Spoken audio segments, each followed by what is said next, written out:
seguir aqui falando em mau uso. O Ministério Público de Minas Gerais anunciou que vai recorrer aos tribunais superiores se a Justiça Mineira mantiver a absolvição daquele homem acusado de estupro de vulnerável contra uma menina de 12 anos. Os dois tinham sido condenados em primeira instância. Estamos falando do homem e da mãe.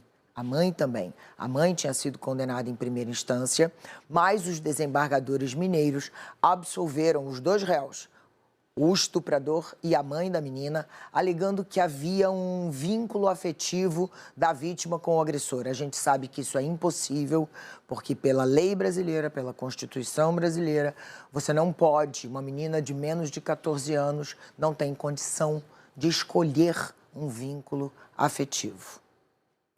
Guilherme Pimenta aqui com a gente para falar sobre isso. Guilherme, bom dia. É um caso que está tomando conta do Brasil, é uma situação que está deixando as pessoas profundamente indignadas, até porque esse homem, o acusado de estupro, esse que mantém essa menina vivendo com ele, ou mantinha, esse homem tem antecedentes criminais também, né?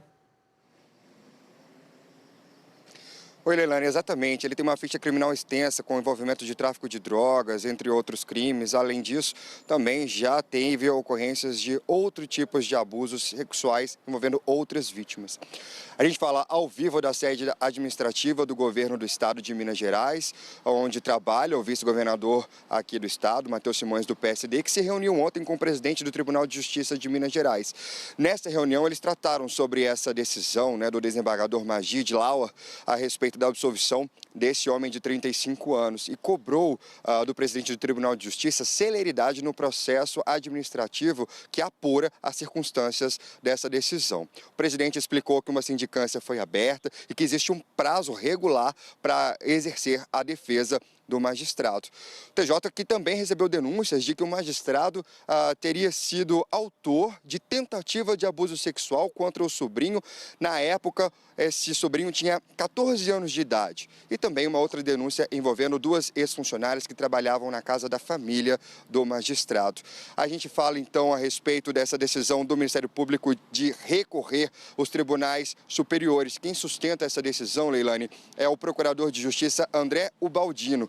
Ele informou que se o recurso apresentado agora ao Tribunal de Justiça não for acolhido, o caso vai ser levado ao Superior Tribunal de Justiça, o STJ, e, se necessário, ao Supremo Tribunal Federal, na tentativa de restaurar a condenação original. Condenação de primeira instância que levou a mãe da menina e esse suspeito, esse homem acusado de manter relações com ela, a 9 anos de prisão no regime fechado.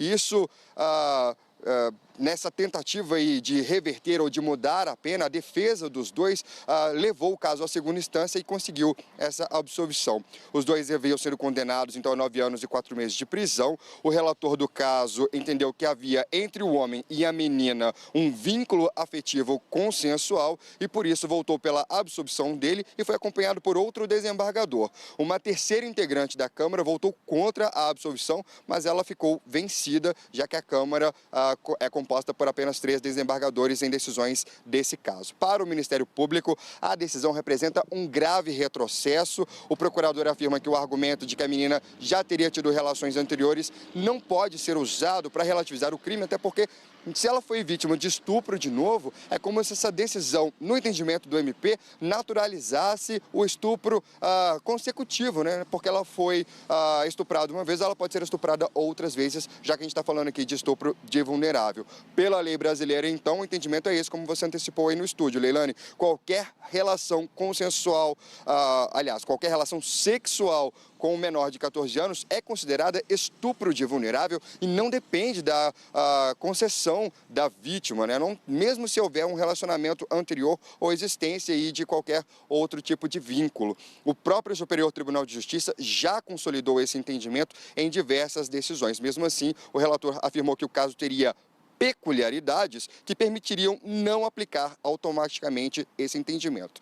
Agora, outro ponto que gerou ainda mais controvérsia e que veio a público e gerou bastante indignação é que nessa decisão, né, a gente até teve acesso a um trecho dessa decisão, tinha um comando para uso de inteligência artificial. E a gente tem um destaque que mostra isso para você. Em um trecho do documento foi mantida a frase direcionada à ferramenta de inteligência artificial que diz o seguinte, abre aspas, agora melhore a exposição e fundamentação do caso, né, fundamentação deste parágrafo, fecha aspas, é o que diz o texto. O tribunal foi procurado, né, para poder mencionar, ou para poder se posicionar a respeito dessa linha de inteligência artificial, essa linha de comando, mas até o momento não se manifestou.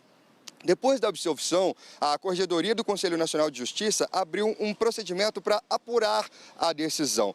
O ministro Mauro Campbell determinou que o Tribunal de Justiça de Minas Gerais e o desembargador Magid Lauer prestem informações em até 5 dias. O prazo já está correndo. Essa denúncia que chegou ao CNJ chegou no início da semana, então o prazo já está correndo e tem 5 dias para ser respondido, então, esse pedido de apuração.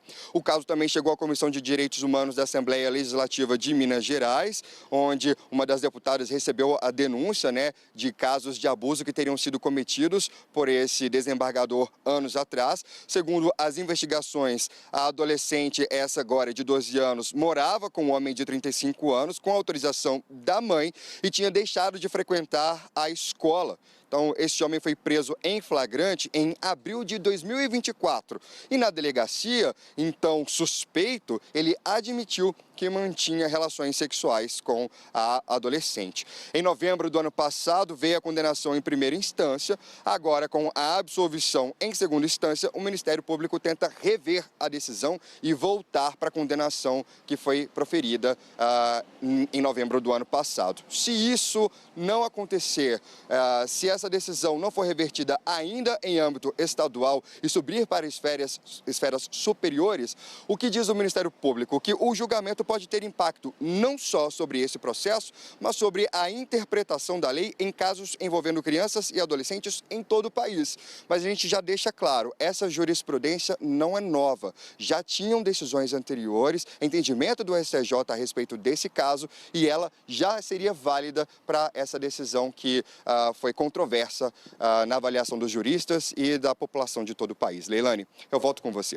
Exatamente, Guilherme. O correto, o que existe de jurisprudência é que é estupro, sim. Menor de 14 anos é estupro. Não tem uma relação consensual com pessoas, com meninas ou meninos menores de 14 anos. Agora, que sejam usadas todas as instâncias superiores, para que finalmente se bote um ponto final impedindo qualquer desembargador, juiz, de uma nova interpretação de uma coisa que está clara na lei, né? Obrigada, Guilherme.